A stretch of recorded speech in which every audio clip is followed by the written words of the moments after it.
Hello, everyone, and welcome to another episode of Trendy with Kim Allison. I am excited to introduce Amy Whitaker, a blonde hair specialist from San Antonio, Texas, with over 15 years of experience. Known for her hilarious reels and down to earth style, Amy's mastered everything from balayage to color corrections. She's a wife, a mother, and brings fun and creativity to all she does. So let's get inspired, everybody. Amy, welcome to the show. Thank you so much. What a lovely introduction. Oh, of course. You deserve that introduction and more for entertaining us over social media the way you do. I'm sure we are all happy that you're here. Well, I'm so excited to be here, like literally so excited. Aw, I love that. So let's start, Amy, with your journey into hair. You've built such a fun and unique space in the hair world with your content, but let's rewind a little bit. What first inspired you to do hair? Oh gosh. I've always been doing hair, whether it was with my Barbies or, I remember taking like an actual, razor for your legs doing this like when I was 7 or 8. My mom's screaming at me. But I've always been really into hair, and I actually told my parents I wanted to go into hair school. But then they were like, "That's nice, honey. Let's talk about it later. Go to college first." And so I have my degree in art education, and it took me a while to get it because I didn't know exactly what I wanted to do, but I just always considered myself an artist than anything. So it's like, I'm a hair artist, But basically, after I graduated, I was like, all right, I did what you guys wanted to do. And this was back in Florida. I went to University of North Florida, and then moved up to Chicago to, start my hair journey. It was Pivot Point International. I really wanted to be in a place more where there was like more high fashion, runway shows. And I was either thinking New York, Chicago, or LA. And I have more support in Chicago, and my mom was there at the time. So that's when I moved up there. And then I became a colorist at Art and Science Salon, which really, just mind-blowing experience. Really, it was a specialized salon. So you came to me for color and chemical, and then a stylist for somebody who specializes in style and cuts. Amy, you specialize in blonding, balayage, gray transitions, and color corrections. What draws you to these areas, and how do you approach transforming a client's look in such a personalized way? Basically, a lot of people come to me and it's all about consultation. I really sit down and I listen to them about what their hair journey has been, like what they're trying to get to, how often they want to come and see me. And I get a lot of the low maintenance clients where sometimes they want to come and see me, once or twice a year. And I always say with a good balayage, whether it's 6 weeks, 6 months, 6 years, it should always grow out really nicely.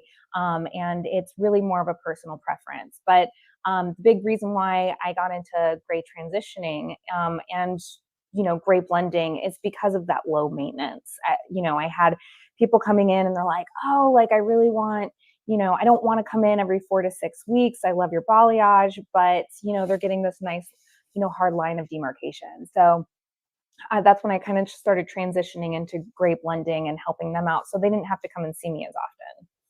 Did you train under Jack Martin or any of those gray transformation educators, or did you just No, but kind of I pick it up love their on your own? Instagrams. I think, they are amazing and geniuses. A big person that's funny enough, I was doing semi-permanent color for gray blending before I found her, but M-Chem hair or Oh, yeah. M-Chem hair, Uh-huh. she she does a lot of the same stuff I do, and I get really inspired by her, and I just love her videos. But I definitely know who those people are who you're talking about, and they are just so big in the industry, and I really do think that they're kind of changing the way we think about gray hair, which before it was this only old ladies and, Yeah, I know. like have gray hair. And then, of course, these guys are having gray hair and they're silver foxes. So I think, we're kind of slowly seeing the change where it's like, okay, young women can have gray hair. Like, it doesn't mean that immediately when we have four hairs, we have to like be coming into the salon, every 4 to 6 weeks to make sure that they're covered. So it's Yeah, and that, also that, translucent grow out, even the way we're covering gray is a little different today. We're not going so opaque, right. so, heavily pigmented, if you will.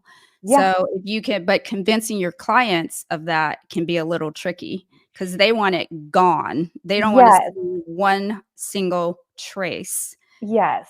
When I started doing more gray blending, I kind of started putting it out there on my social media, and then I started getting people who were interested in gray blending. And then once I really started doing more of it throughout my clientele, I was like, you know what? These people that I have that are already my clients who are gray coverage, I think they would really benefit from gray blending. So it has been, an interesting kind of conversation between those clients, because they think that gray blending is like you can see the grays, but there's so many parts of gray blending. I mean, you can, or they think that you have to do highlights or something like that. But brunettes can do gray blending. And what's nice is that it actually leaves like this really soft kind of dimensional hair. And I think once they realize that, it's a softer grow out, but and the reason why is because it's not that complete opaque, as you were saying, like solid line, and then all this beautiful dimension coming in their new growth. So now with that dimension kind of showing through, and it's not gray, it's like more of a caramel or anything like that when the color starts fading off. But since it's dimension and dimension, it's a lot softer line. And so once they kind of get into that and they see that, they're like, okay, I'm sold.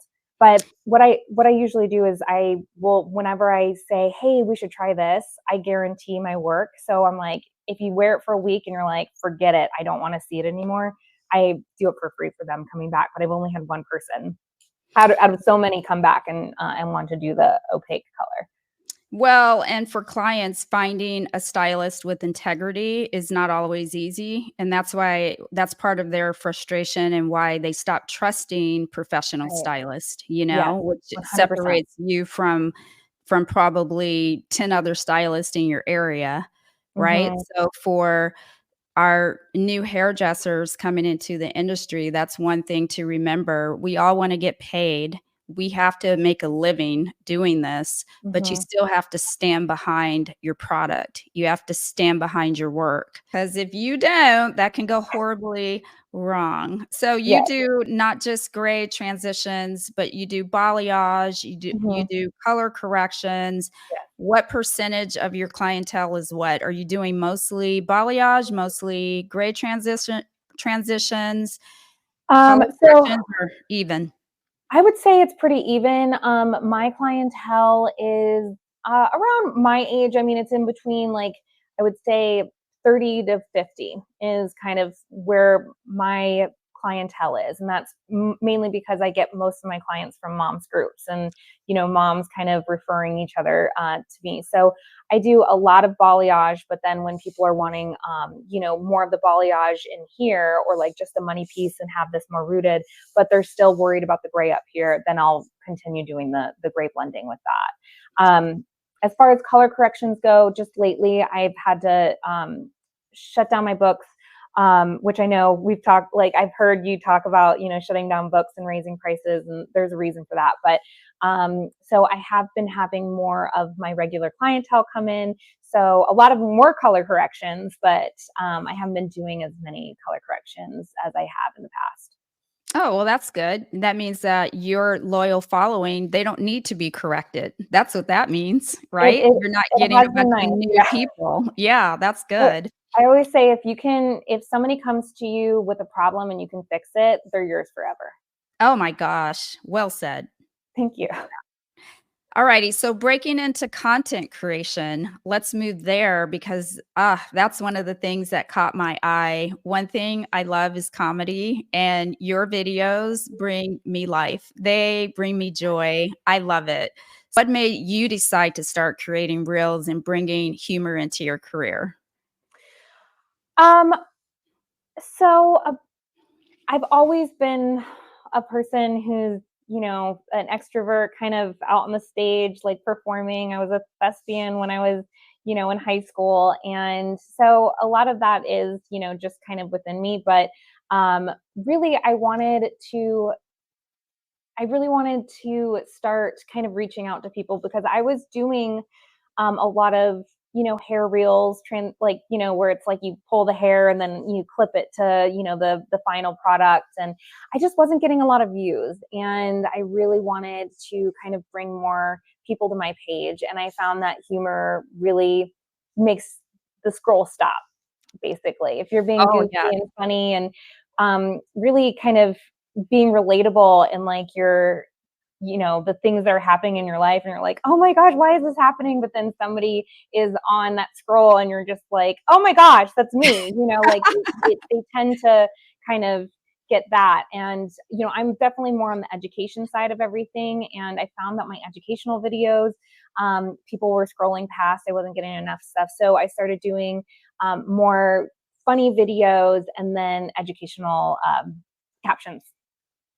I love that. Well, hey, it hook, line, and sinker. I'm in 100%. I Oh, am good. a lifer. So let's get into some of these funny reels of yours. Oh my lord, hilarious. So let's talk first about the let's see this one.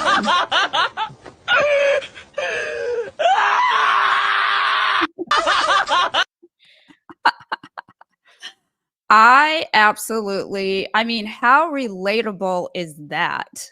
Honestly. What was the inspiration behind this one?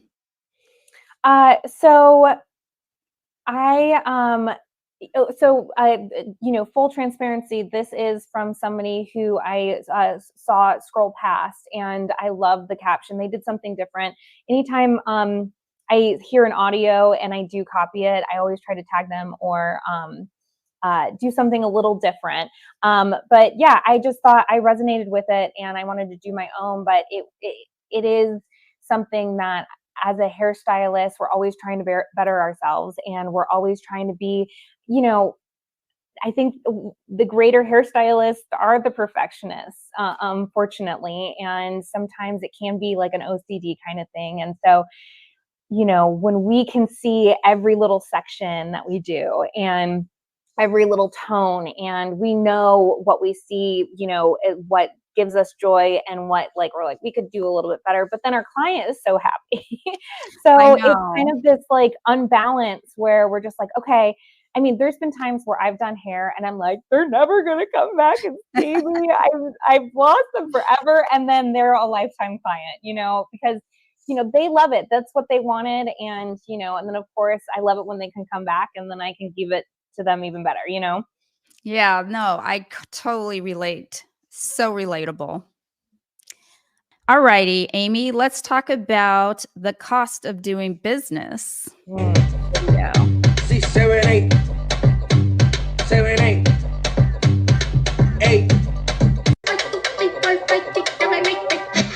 1 2 3 4 5 6 7 8 2 3 4 5 6 7 8 3 4 5 6 7 8 4 5 6 7 8 5 6 7 8 6 7 8 7 8 8 Love that. Love that.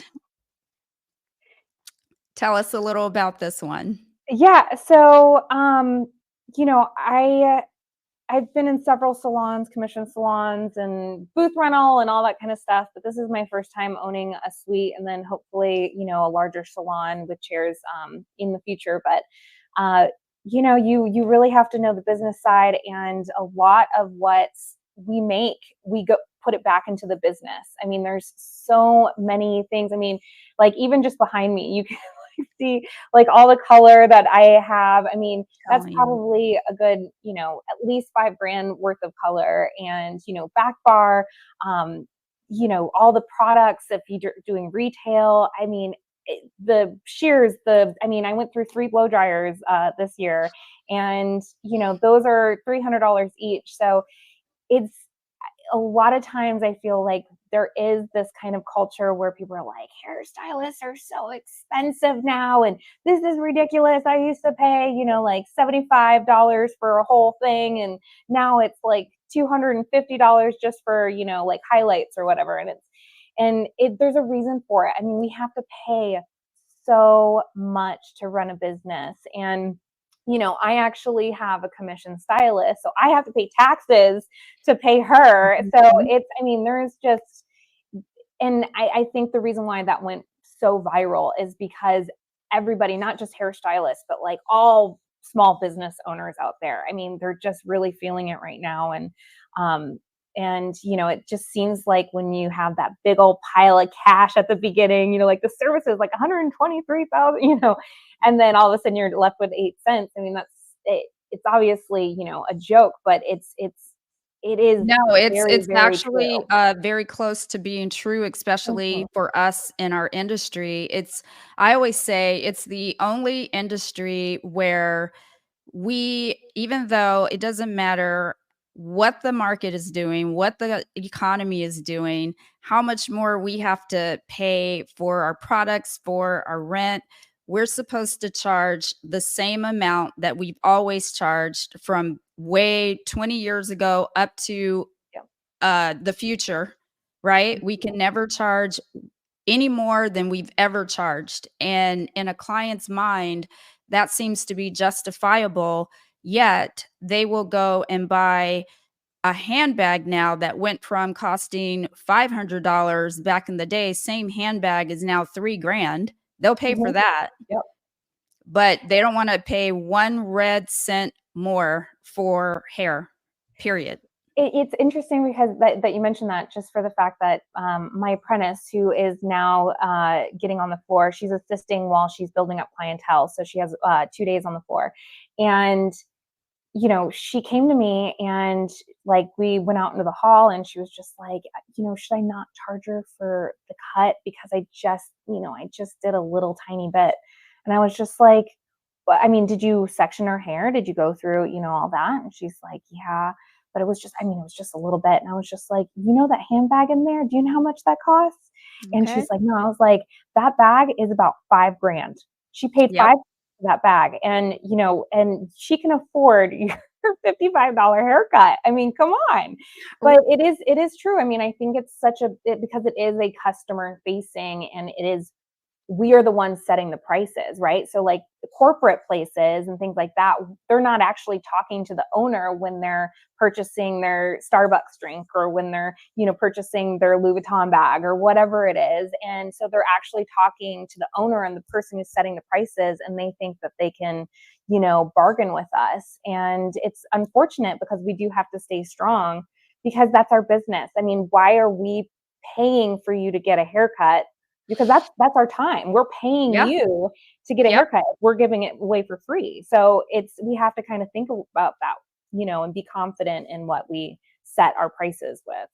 Yeah, and absolutely. And knowing that you went to school to learn how to section that hair out and do a baby trim or and I don't care if it's an eighth of an inch up to 5 inches. Mm-hmm. You're still sectioning. You still have the shears in your hand. You are still expected Yeah. to cut straight lines to give them a beautiful shape in the end, because clients don't pay us for what we take off. They Mm-hmm. pay us for what we leave on. And if you Mm-hmm. left your client with Great a way. beautiful, right? If you Yeah. leave her with a beautiful look that she's happy with, her hair is healthy, then yeah, you did a service and Right. you deserve to be compensated for that service. Yeah. It's hard when you're new to get that, but I think the more and more you are confident and you create those boundaries, it's a lot easier to talk about pricing, and really hold firm, because I mean, that is what you said. I mean, student loans and, you know, all the education. I mean, I'm paying over $1,000 in education, you know, this year alone. And next year I already have half of it set up, and that costs money. Do you want me to be like on trend and, you know, like have the best techniques? Well, it costs me money. So I'm not going to eat that cost. Well, and they say, well, the price, you know, you guys are everything gets passed down to the consumer. Yep, starting at the very top. In the last I checked, I'm not Jeff Bezos. So when I order from Amazon, I'm also the consumer. I'm Right. not the creator of the Dyson blow dryer or Schwarzkopf color line. So I am also a consumer. Yes. So yes, I have to invest in all of these things and Yeah. pass it on if I am doing business as a business owner. I don't think anybody goes into business to break even. How would you live? You know? So yeah, I wish that honestly could be an entire episode in and of Right. itself, just talking It about should that. be, because I think experienced stylists, they have a hard time, especially with the economy right now. You know, people are complaining about grocery prices, and then, you know, then they're coming to us and, you know, complaining to us about grocery prices, not even asking us for a different price, but then we start to feel bad. But then we forget that we're in the same economy too. Oh, I'm an emotional charger. I'm Oh yeah. 100%. I'm like, Yeah. well, she's going through a divorce and oh my God. And I feel so bad. You know, it's like, yeah, but you canceled within 24 hours and now I'm not going to get paid for this hour. So, but why am I feeling bad? And Right. it's so funny because I remember all of my friends are great. No one expects a discount from me. Thank God, because they all understand. They're corporate business women killing it in the world. They understand business. But I had Mm-hmm. one who does not. And she is the only friend that does not come to me because she asked me one day, well, how much would you charge me for this? Me, the emphasis is me. Like, yeah. Well, I would charge you, the client, because we're not at happy hour right now. We're sitting in the chair that I have to pay for, right? Mm-hmm. Right. I would charge you what I charge for the Mm-hmm. service, right? And so she was so mad. And here was my explanation for her. And I've been able to use this and it has been effective. And all the stylists that I've mentored, I've passed it on to them. Ask that person asking for a discount. What do? You're a nurse? Okay, great. Nurse. Is there an hour, 2 hours, 3 hours in your job that you take a pay cut and get paid nothing for me? Do you make that sacrifice in your job? Mm-hmm.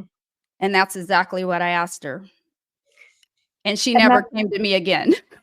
you know what, and that's good on you, because if she would have came to you, you would have still and then that puts it on us, and it's not on us, it's not. Right. But people always joked around a little bit about, because I was in a commission salon before I got into the suite here, and my husband, I could cut his hair at home, but he wants to come in and get the head massage and the whole experience and the hot towel. And so I was like, great, come in. I'm going to charge you full price. We did a rate per hour commission. Yeah, I don't know if, you know, if anybody's familiar with that, but basically it divides all of the money that you make for the hours that you make. And so your commission is based on that. So if I do a free haircut, which is an hour, and then I have $0 for that hour, it brings my whole average down. So, and people were just so shocked that I was charging my husband full price. And I'm like, no, it actually, it comes from the same bank account, obviously, but him paying $45 for a men's cut actually is less than what I would be making later on, you know, because my rate per average went down, and then I would lose percentage points in my commission. So, you know, and I was shocked that people were shocked that I was charging. Well, You know, you're like, full price. this is for me, right? Right. This is gonna you know, this is a part of what makes me successful. So why Mhm. wouldn't I expect my husband of all people to Yeah, and support me. he's number one supporter. So he's like, "You want me to, charge me extra? I'm fine." Yeah, it all comes out in the wash. You're getting the Yeah, money back anyway somewhere right, down the line, exactly. right? So Mhm. let's that's great. I love that conversation on the cost of doing business because as I said, that could be its own episode. In fact, we may do that episode, who knows. Let's get into some of your other reels, Amy. This one, which I thought was really funny, wandering at the shampoo bowl, so hilarious. Looks bad? Is it bad? Do-do-do-do, da da da. It's all. I can't wait to see. So those are cute because they're so short and sweet. Mhm. What made you decide to go? And we can all relate to that, right? Your client is when you get quiet, your client's like, "Uh-oh, is everything okay?" Do you ever get that? Yeah, it's so what's really funny is that, I became a hairstylist a little bit later on, and I was a client for so long, and so I was always nervous at the shampoo, and I was the person who was like, "How does it look? How does it look?" And so I can relate to that. I can relate to, obviously both sides, but you get the people who, are a little bit newer, or they have had, some struggles finding a good hairstylist, and you can tell that they're nervous. But it whenever I'm giving a massage or anything like that, like I am constantly on. I am constantly on. I am double booked all throughout the day from, the time I walk in to the the time I walk out. And it's like the only time I have that like kind of, brain break is when I'm massaging at the shampoo bowl. Oh, So that's awesome. I love that. And that's part of content creation. I think sometimes it's so easy that it's hard, and look how simple that was, that you gave us that 7-second reel that is so relatable. and I think that's what it is. You just have to find something that's relatable. And because I mean, there's so many things that you can make content with, and I've made content and it's not gone anywhere. And I find that the ones that go viral and the ones that do really well are the ones that are people are like, "Oh my gosh, that is so me. I do the same thing." So, I mean, like most of my day is, me talking to clients and being like, "Oh, I can make that a reel." That's awesome. I love it. Alrighty, and lastly, because we saved this one for last for a reason, because this is heavy, or it's heavy adjacent, Yeah. depending on how you move in this topic, right? Alrighty, so this last one is the hairiest of them all. So we saved that one for last, and that is the dreaded political conversation behind the chair, you Mhm. guys. Oh my gosh. And Amy, you made a reel about it. And you got some pretty dicey comments because, Yep. people jump all over this. Let's look at your reel first. Laugh out loud. Laugh out loud.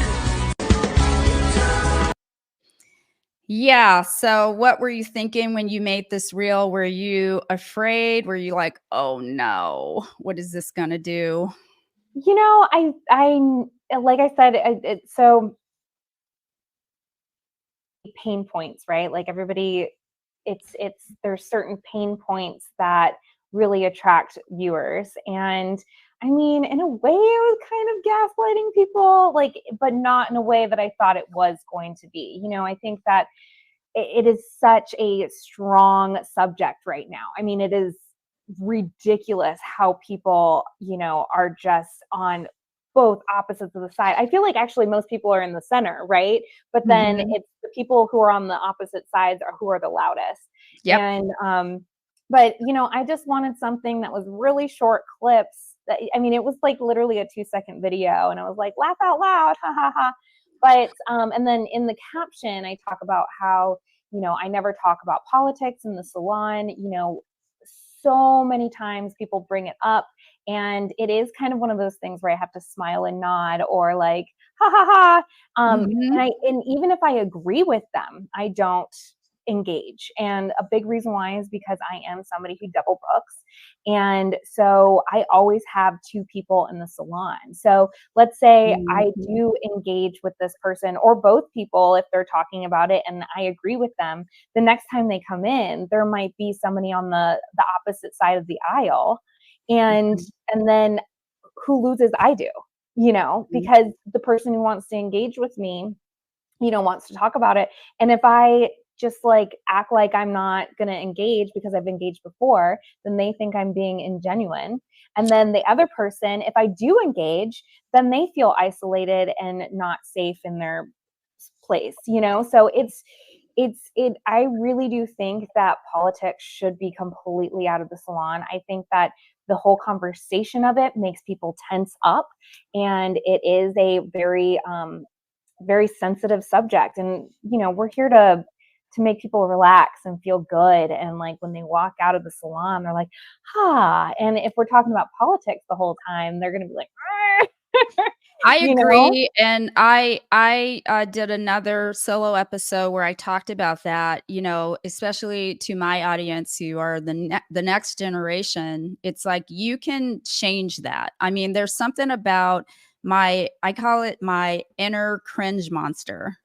It's in there, and there are cringeworthy moments, and talking about politics is one of them, because we are less divided than we think, but the ones who are extreme are the ones who actually get heard, and it pulls you, whichever side you're on, you kind of get lumped into the extreme version of said side.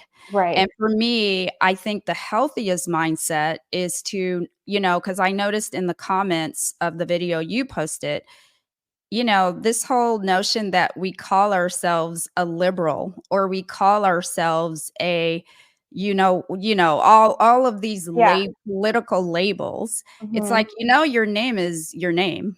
right. Like,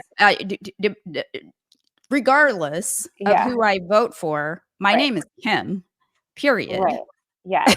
So it's just so ridiculous. You walk around with these labels and these bumper stickers and hats and t-shirts, and it's like, this is the highest office. This is the most important job in our entire country, and it's become entertainment. Yeah. No, and that's what's so true. I mean, one of the comments in that section was like, people are going back and forth and saying like, well, I don't get my hair done if they look like a liberal, or I don't get my hair done if, they look like a conservative. I'm like, who are these? Like, who looks, I'm like, are they picturing, somebody with the Karen cut with like a MAGA shirt, and then like there's another person who like is flying a rainbow flag while they're doing their hair? Like, it just doesn't make any sense. Like, who looks like this? And then one other comment was like, I only have conservatives do my hair and liberals make my coffee. And I'm like, do you ask? Like, well, and exactly. And it's like, do you understand how elitist you sound? Do you understand how ignorant you sound, and how insanely racist you sound when you say things like that, And it's like, we've all been here for quite a while now. I mean, but we're still just debating and hating each other for things that are just beyond our control. And so it's silly. And if I am a child right now, and this is what is shaping me, it's scary. Yes. For I feel the future. And we'll never get an opportunity to, I don't know how we bridge this gap, because it's so wide now. And they assume that if you're a certain race, that you think one way. They assume that if you are a certain financial status, economic status, you think one way. Right. All of these assumptions when no one knows the truth, and yet you're debating it.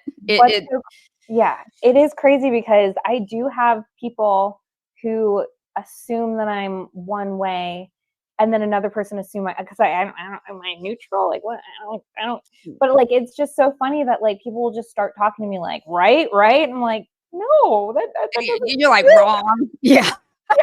And I'm just like, like, can we just change the subject real quick? Because like, it makes me uncomfortable. And what's funny is that reel, a lot of my clients watch my social media. And so a lot of them have been like, oh, hey, I saw that reel. I know I'm not supposed to talk about politics, but they start talking And and you're I'm like, like, did "This I is not just the point." open the door? Like, what did I do? Maybe I should have left it unsaid. I mean, it is just a dicey subject. It just is. And me, unless I've done a client literally because I've been in it now for 29 years, if you have been with me 25 of those years, it's still uncomfortable. Yes. But I have to be like you're part of my family comfortable to really want to open up that can of worms. And to your point, doing business, you don't know who's waiting, who's within 500 feet, 50 feet of this conversation. And it would not be worth in any circumstance from a business perspective to lose a client over a conversation about politics. That's Right. just my advice to Especially in anyone. business. It just doesn't make Yeah. any sense. I mean, there's several people who, yeah, I'm actually kind of envious of certain people who can just speak their mind and they're like, Yeah. bye, see you later. But it's just like, Yeah. I'm sorry, I'm not made of money. I want as many people Yeah. as I can. I mean, if somebody's being absolutely inappropriate and they're saying some really hateful stuff, then yeah, I Yeah. don't want them in my salon. But, Absolutely. there's a lot of people with different political views that, they're good people. Yeah. It's just like, I don't want to know your political side. I want to know about your family. I want to know what's going on in your life. And I'm sorry, but unless you're in like a political figure, that's not what's going on in your life. So talk about Absolutely. something else. Yeah, and you're losing friendships, family members over people you don't even know. Mhm. So that's the other like silly part. So, whew, okay, I think we got through that pretty good, right? Like, oh goodness, that is such a monster. My word. So, let's dive into your challenges. Like what every journey has its challenges, Yeah. political conversations being one, Yeah. our ups and downs. What are some of the biggest challenges you face in hairdressing and content creation? And that being one, but what are some of the others, Amy? So the biggest challenge of my career I've moved around with my husband. I went from Florida to Chicago and got married to my husband, and we moved to Denver, and then I followed him to Madison, Wisconsin, and now we're here in San Antonio. So I've had to rebuild every single time, and that's challenging in itself. And there's different communities, and and you're different places in your life. I mean, when I was in Denver, I had mostly young professionals as my clientele. Mm. And then when I was in Madison, I ended up having, I had 3 kids all at once. I had, a 2-year-old, I had a 2-year-old and then had, infant twins. And so it kind of kept me out of the salon for a little bit, which I kind of had to think outside the box. And that's when I started doing on-site locations for wedding and hair and makeup. And so that's what brought in a ton of income and I could do it on the weekends. And then somebody could help my husband with, the kids because they were bonkers at the time. And then moving to San Antonio, I was like, all right, the kids are getting older. We can put them in a daycare. And then COVID happened. So, I had to take a little bit of a break with that and got into some other businesses, but of course came back to my love of hair. But, the whole content creation was, part of that building up clientele, getting more visibility. My goals have changed. Being a parent now is such a huge challenge. I mean, before I could work, I did work when I was a color specialist in Chicago, 9 a.m. to 9 p.m. and didn't have to worry about it. My husband could feed himself, it was, Right. but now it's, I have 3 kids and they like different things and they do different sports and they get out of school at like freaking 2:45. And Oh, so now my day starts at 7 a.m.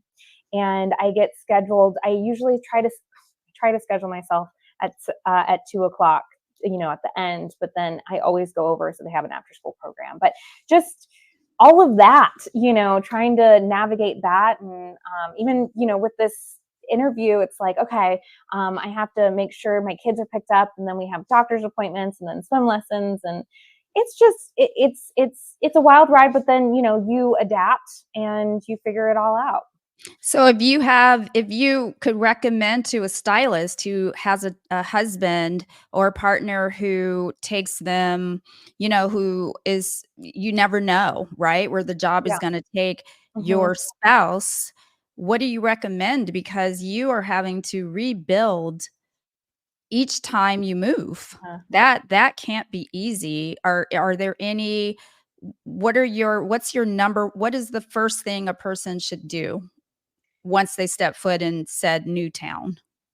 Um, so, I've definitely done a lot of things that have worked and a lot of things that haven't. So I do feel like I have this like little playbook of exactly what it is. But I think that, we're in a different time now. I mean, like 10, 15 years ago, you had to, I remember when I was still building up my clientele in Chicago, and I have a stack of cards like this big, and I would just, Yeah. pass them out to all the businesses, and really try to have a social life to like go out there. But now we can reach so many people with social media and not have to physically touch them. And that's what's Yes. really amazing. So, and I'm not talking about just content creation, because content creation is amazing and it does bring a lot of views, but like there is something formulaic about it. You have to make sure that you're getting the right audience, and, you're making, these little 3-second clips to go viral or whatever it is. But I'm talking about like Facebook and Facebook groups. So whatever, and you don't have, I'm going to give you an example of, now being a mom, I went into, the mom Facebook groups, and I use those groups for my own, personal things like what's for dinner, da da da da. But you can use those as, advertisements too. A lot of the moms groups, and I mean, I'm talking like if you're really into tattoos, there's tattoo groups, there's Hmm. whatever local groups that you have. There's usually a day for advertising. So a lot of times it's Saturday or Sunday. And what I usually do is I try to, show who I am, of like, okay, I'm, Amy, and I have these 3 beautiful, crazy, kids. And, I do this, this, and this. I'm going to be there. I can give you a day of relaxation. A big reason why I was in my last commission salon, it was actually in an athletic club. And I wasn't really into like being in a salon in an athletic club, but I was a member there, and I asked the manager because there's a daycare there.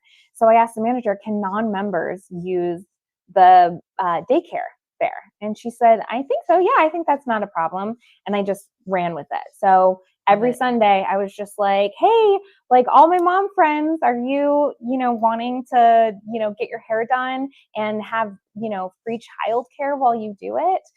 Come on in, and, I'm happy to take care of you. And then of course there has to be like a certain amount of skill and talent and like personality to Sure. keep that client. But that's what drove a ton of people in. And then of course referrals, I mean, you can't, referrals are priceless. I mean, Absolutely. every client that walks out that door, you have to ask for referrals. Let them know like, hey, it really helps me out. And then even just doing like honest reviews on Facebook groups, because that's when people, because there's only so many advertisements that you can do that people are like, okay, like I'm finally going to go. But if somebody who is an actual client goes and reviews you on Facebook, and they are not getting paid or anything like that, I mean, you can give them a little, like a little percentage off, or like $20 off or whatever for reviews. But that is what brought most of my Interesting. So Facebook, the one that I don't use, I hate Facebook, but it's people. still very valuable, isn't it? I mean, that's the whole social thing. Yeah. Also, one more thing about that is that I found that a lot of times people will go onto there and then start doing the advertisements, like literally just go into the group for the advertisement days. The problem with that is that you actually need to engage well before that. So even if you comment on somebody's like what's for dinner, or if you like I said tattoo, like local tattoo group or whatever, even if you're like, oh my gosh, that's an amazing tattoo, what happens is that you have created a connection with that poster, and so when you advertise later, it's going to show up on their feed. So if you're just putting advertisement and not adding anything to the group, then you might as well Yeah, not do they it. just So like yeah. actually be a part of the community, be a part Mhm. of the group, be genuine, and that will actually help you with the algorithm, getting more views. And I think that that's a full circle moment, honestly. I think the reason why social media was created in the first place was for that exact reason, is to be genuine, to engage with one another, to be authentic. So the fact that it's come full circle, because we always figure out a way to make something toxic. That's what we do. We in this country, we do that so well, right? I'm in a love-hate relationship with social media. It is Yeah. unfortunately essential part of being a business owner, but personally it's draining and sometimes Mhm. troubling, but how do we fix it? How do we fix it? No, I mean, it's too late now. I Like, know. there's no turning back? Let's talk about your balance and career, because I feel like organically that's kind of where this conversation is moving. And you answered a lot of my questions just in the challenge part of Yeah, your journey so far. But you're a wife, and I know that ain't easy because I'm a wife and a mom, and just balancing family life with working behind the chair and creating content. How do you juggle it all? Because I know creating content is very time consuming, yeah, since I have thrust myself into content creation. I don't necessarily like the term content creator, or yeah, not necessarily the term, because I like that term better than I do influencer. But it's synonymous with what we're trying to do. If you're trying to build a business, this is free advertisement, right? And yeah, so you have to create content, hence making you a content creator, whether you like the term, don't like the term, yeah. want to be one, don't want to be one. It's what you are if you are doing anything at all successfully on social media. Yeah, absolutely. It's so what I do.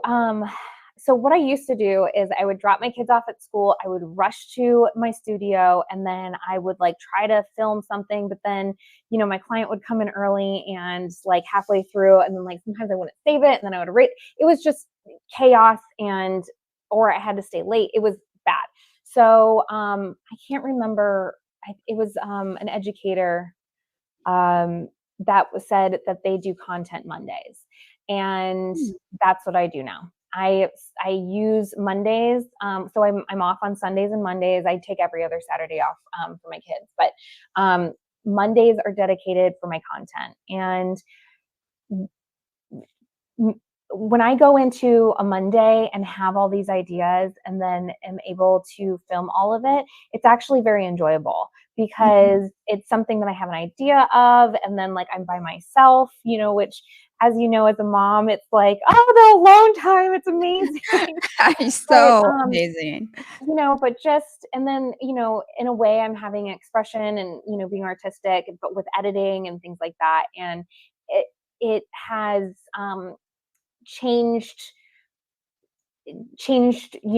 creating content for me is having devoted time for that, and then being able to stop whenever I want to. If I feel like I'm going in a flow of things, I'll film more, but I usually try to get at least 3 to 5 videos on a Monday, so that way on Tuesday, Wednesday, Thursday, Friday, I have, stuff that's already in my drafts, and, everyone's like, I usually do like a caption on it, and that takes some time that day, but I can do that in bed or whatever. But I really do think devoting that time for that content and not trying to squeeze it into your professional life or your family life, it's so much better. Oh, wow. That's healthy. That's a Mhm. great healthy balance that you've created. So you go and you may film 10 videos on a Monday Yes. because you're taking the entire day and up into it's time to pick up your kids. So I will try to. So usually, I will say that I spend probably about 2 to 4 hours. Oh, Um, that's not bad. yeah, and if you go through most of my that one reel that's like 1, 2, 3, 4, 5, that's like a 9 second, 10 second video, and that's a long one for me. I usually do really, really short. Um, you know, and it's like, the secret to the algorithm is short videos and long captions, because the plays are what, it's not the likes, it's not Yeah, the yeah. comments, it's not any of that, it's all the plays. So if somebody's reading this long caption and you have the LOL one, which is like 1 second long, you're continuously playing it while you're reading that caption. And that helps me out, and then that hopefully that educational caption helps them out. Oh, god, perfect. Yeah, whoo, you figured it out. So A I'm lot of still in research. the weeds. I'm still in the weeds, honey, like in the weeds. I am spending a lot of time but I'm doing something a little different than what you're doing, while at the same time I would like to get a little bit of my life back, you know? Yeah. I parted ways with my social media manager only because um we've been working together since 2021. She's great. She Mhm. truly is. She's a flight attendant who does this on the side. Oh, nice. And she's one of my clients. It's her daughter. And so we've been working together since 2021 when I started Hair Genius Academy. And I thought I was encouraged by another guy who I was working with on media and branding and things to do courses. I didn't think I was an educator. I was like, well, no, I want a podcast. And he says, have you ever thought about creating a course? And I'm like, not really.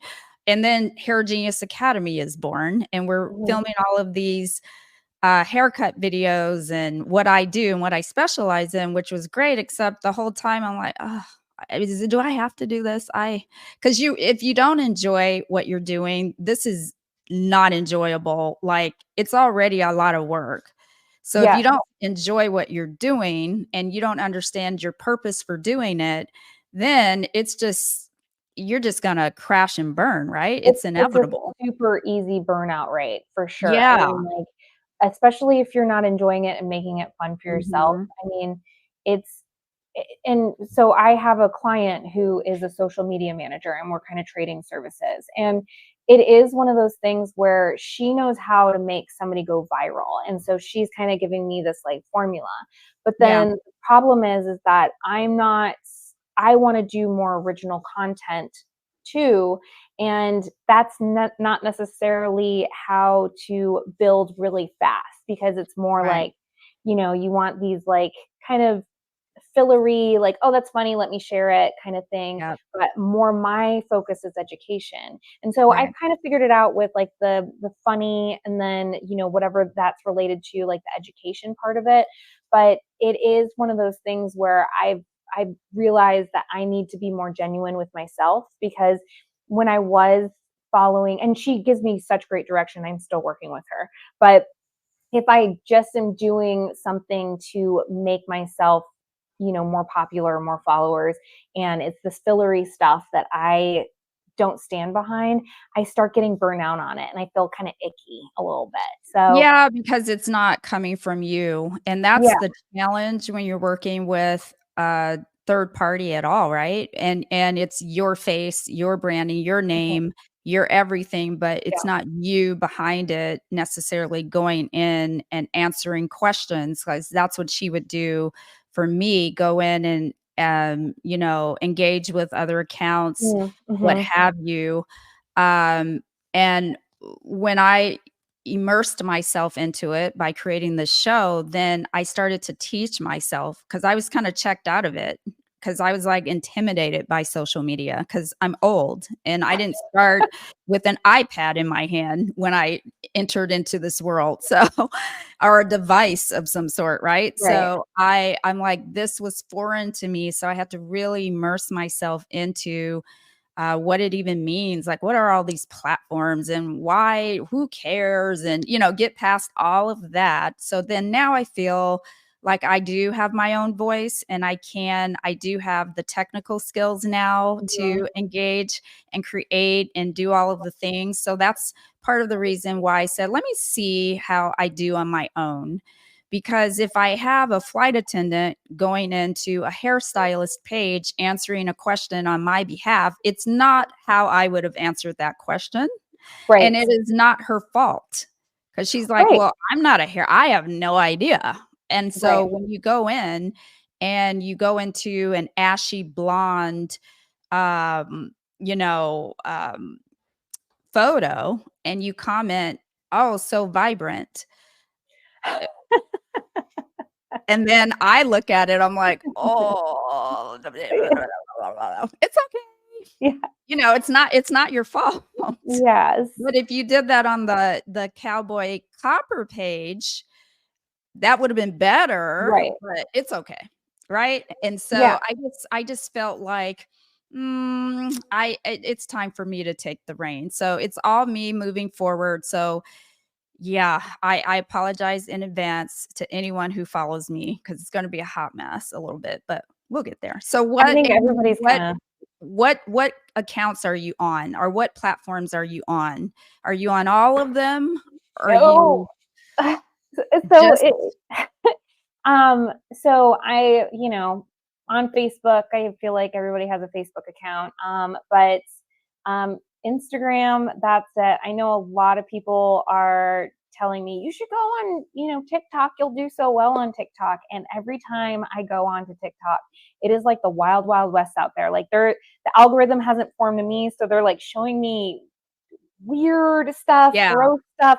And I am like, literally, I'm on there for like 5 seconds. I'm like, I got to shut this down. Mm-mm. So I'm like, I will be like a normal, 40-year-old person, getting all the TikToks a few weeks later on Reels, right? Like, Yes. Well, I tell you, they're right. You will do my best engagement is on TikTok and YouTube. So I decided I'm going to farm those two platforms and then use the other ones passively. mm-hmm. I find my guest through Instagram. I find it easier You to do a lot. to reach out to people on Instagram, but you in particular, those short form funny videos, you will blow up on TikTok. You just will, and you will monetize if you want to I, go that route. I I'm really, not doing this to monetize so much. I mean, mhm. eventually it would be nice, but I set out to do this to give myself purpose again in our Yeah. industry. And Hmm. so you got to know why. Either Yeah. way it goes, right? Or you're going to get burnout. If you Yeah. don't know why you're doing something, are you doing it to build a clientele? Are you doing it to do it for a living because you watched Secret Lives of Mormon Wives, and they Yep. make all their money on TikTok? I mean, why are you doing it? You have to know, right? Yeah. That's what I talk to my assistant all the time is like, you have to know the why, Mhm.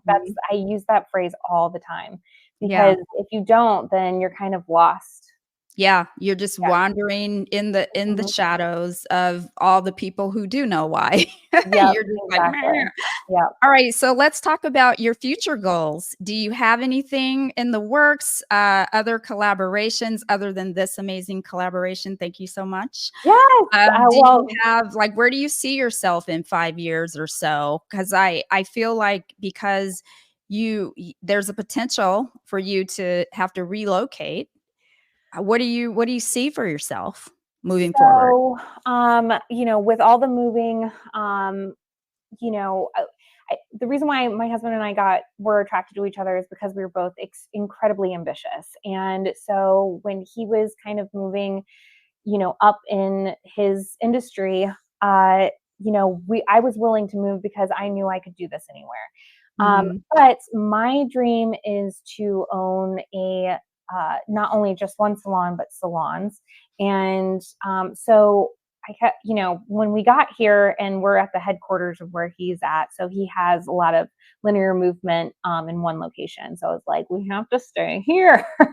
so, Yeah. um, so I see myself hopefully still being here in San Antonio, after so many years, but in the next year, I've actually already started looking at locations for larger salons, and but I don't. I want for me to open up a larger salon. I want to do it right. Mhm. So I want to find the right space. I want to find the right lighting. It took me a while to find this place with all the windows in it. And so once I open up, the Trend Lab, like for the full salon, I want to have a really, really consistent education and basically create a brand. So, um, every person that goes on the floor is going to be trained the same exact way, and have the same knowledge, color knowledge, everything, cut knowledge. So obviously I don't want them to be robots and do exactly the same thing as their partner, but have the same base core education, which a lot of, these big suites, people are coming straight out of school. So I feel like that's kind of a dying breed right now as an educational salon, where there's assistants and then those assistants Yeah. move up into the style. But that's how you create consistency, and that's how you create a brand. So hopefully when I have all the chairs full and I have several other assistants that are being educated and they're ready for a new chair, I'll be able to open up my second location and then, continue on doing that. Big dreams. I would love to franchise, if I'm able to do that. I have a whole big old binder on, like, education, and that's how I was kind of raised, as a stylist going into Art and Science Salon. They have such a great education program, and when I was with them they had 2 locations and now they have 5 locations. But it's because they created such an amazing brand. And if you're going to go to the Lincoln Park one, the Wicker Park one, the Evanston one, Logan's, whatever they do, you're going to get the same exact service. And it's why Starbucks is so That's right. popular, is because if you go to either one, you're going to have the same drink made the same exact way. And that's kind of my goal for the next 10-20 years. Well, I love that. I feel like you're gonna definitely get there for sure. Well, thank And, you. you have to have the business side down. I've been a salon owner in the past and it was successful, thank God.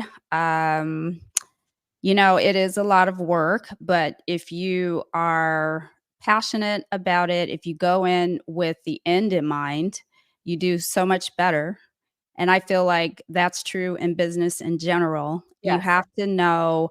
I always say my advice to new employees is when you set up your LLC, or new stylist, when you set up your LLC, set yourself up as an employee from the beginning and your life just is so much easier after that. And you don't getting all that money in your hand like in your video, and you don't have track of every place those dollars are going, which most of us don't. Mhm. Honestly, I feel like the culture is, yeah, I get all this money and then I pay my taxes at the end and I save all my receipts. It's so much more than that if you actually want to build generational wealth. Yes. So, yes, I believe all of that's possible. And I love that you're taking it back to the foundation that we all started with, and that you did have educational salons. And I think that really makes a difference for our industry.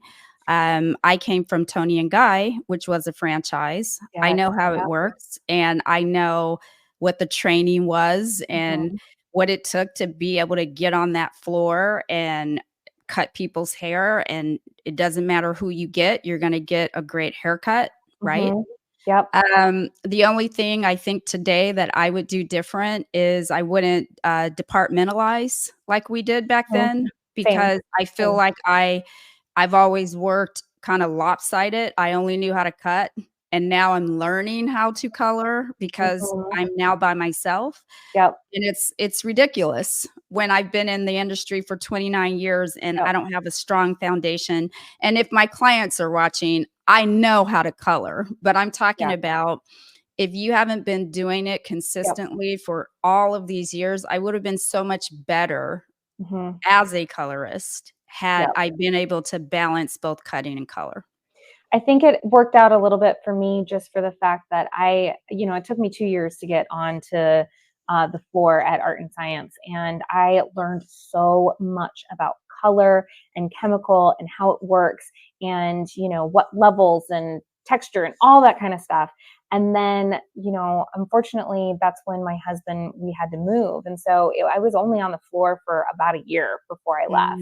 And so when I moved to Denver, it gave me an opportunity to look for more cut education. And so I ended up going into another education program and basically working my way up with cut. So I could be more well-rounded. And I find that with the departmentalized salons, it's great for the business, not great for the stylist. At all.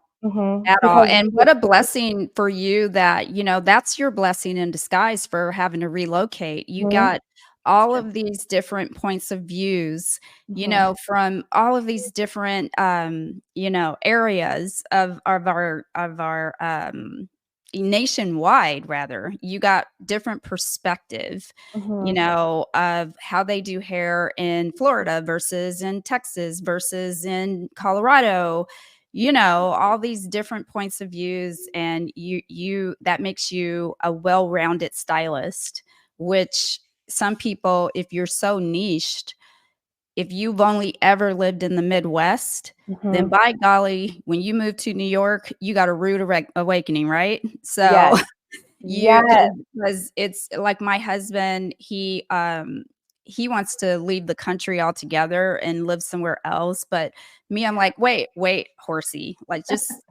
slow your roll.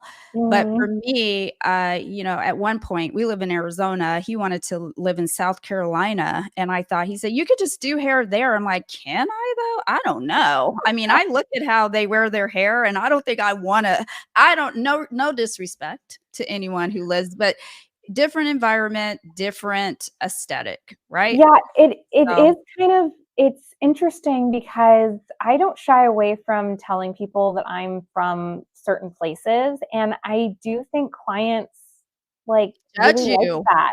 Oh, they like it. Okay. Yeah, they're just like, oh, well, she's from, Chicago, or she's from Denver, or she's whatever. No, they eat that up. Yeah, and they eat it up. And I do think, because when I moved here, it took me 4 months to build up a full book, and that is so fast. Like everywhere else, it has been, at least 1 to 2 years. And I think the reason why here is because San Antonio is a big city, but it kind of acts like a small city. And so when, and they don't have a ton of educational salons. There's a couple, but not a ton. So all the stylists that are coming out of school here, they're, unfortunately, when they're new, they're learning on paying clients. And so, the people who are experienced and have been really well educated, there's only just a few pockets of them, right? So I feel like once, I kind of came in and had, my background and, the knowledge with that, it was just word of mouth that people were like, and you're somebody new. You're not from here. New and exciting. Yeah. People always take their stylists who are in their local area for granted. Like, oh, he's from New York. Or it's a guy altogether, right? Because women love male hairdressers. And I always have a bone to pick with males in our industry. I'm like, there are fewer of you than there are of us. Somehow you still dominate the industry. I have some good stories about that, but I worked for somebody who was male and European, and um, he was like, basically, if you take like the stereotypical, like, very charismatic, very flamboyant, very just eccentric person, and then multiply it by 10, that's who he was. And because, like, with the European accent, and it's just like, and I'm like, And the he just blowout for, like, played it you all know, up. He played it all up, right? well, He's and like, he charged so much, and like, coming from as a color specialist, and he would use the same formula on every single client. I was horrified, but like, he was making just thousands and thousands of dollars because they weren't there for like his talent, they were there for the show. oh, And because, 1000%. but like, if I came up to a person and was just like, "Oh, look at your hair," and like do this whole song and And they'd dance, be he'd be like, like, "What's "What's up wrong with with her?" her?" Yeah. Right, exactly. But then, because he's a guy, he can get away with it. Oh, yeah, and I worked with a guy similar. He was not European, but he was a good-looking guy. Mhm. All of his clients were probably girls he had met at the club, you know what I mean? And then he Yep. came in, he'd have on, um, sunglasses and, but the kind you can see through. And, he'd have scarves and he's being all dramatic and over. I'm like, you know what? Like, literally, you just cut her hair into a bob. Like, I relax. know. But they're like, oh my Oh, God. And you could just see him just transforming, smizing at themselves in the mirror, mhm. with his hands just working through all. I'm like, oh my God, I can't. Yep. I cannot. So, We'll have a reel about Amy, that. yeah, exactly. Oh, I can't wait. Please make a reel about that. That would be No, so I fun. actually already have one. Oh, you Like, I think do? the caption is like, female hairstylist versus male hairstylist. I'll have to Yeah, go find it. I'll have to go yeah, find that it's a one. little bit of an older one, but it's very similar with that. I love it. What advice, Amy, do you have for new stylists coming into the industry? Boy, have things changed, and they've changed for the better, in my opinion. I am Yep. obsessed with this next generation. So excited Yes, to see yes. what they have to bring. What advice do you have for someone just getting out of beauty school coming into our amazing industry? Um, Basically, just knowing that you don't know everything. I think a lot of people come out of beauty school right now and they are just like, I got this, like, I aced all of the things. Like, I was the best hairstylist in the school, and then they get thrown out in the real world and they realize that real humans have opinions, like, instead of mannequin heads. Um and I find that they kind of get themselves overwhelmed, and then sometimes will leave the industry because it's such a shock to the system. So I think knowing where your weaknesses are, and knowing that you'll never know everything. I mean, I've been in the industry for 15 plus years, but it's I don't know it all, and I don't want to know it all. Like, Right. once I know everything, I'm going to retire, because I think the most dangerous hairstylist in the industry is somebody who knows everything.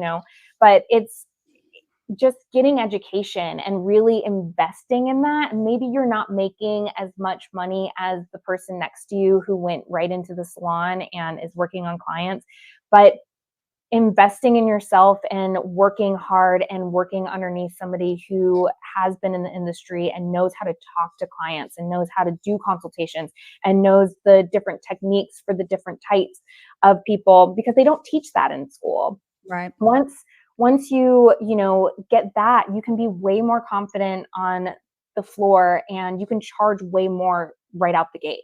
And I think that's the biggest thing with the hair industry now, is just, I do feel like the educational salons are a dying breed. So finding somebody, even if it's because right now I'm in a suite and I still have a stylist, like, finding it doesn't have to be a huge salon, just Right. somebody who's going to be your mentor, who's going to really kind of educate you with not only pricing, But the business aspect of it, the different types of hair, I mean, it is invaluable, and that's how you start your career and move on. But if you don't start off the right way, it's tough to dig yourself out of that hole.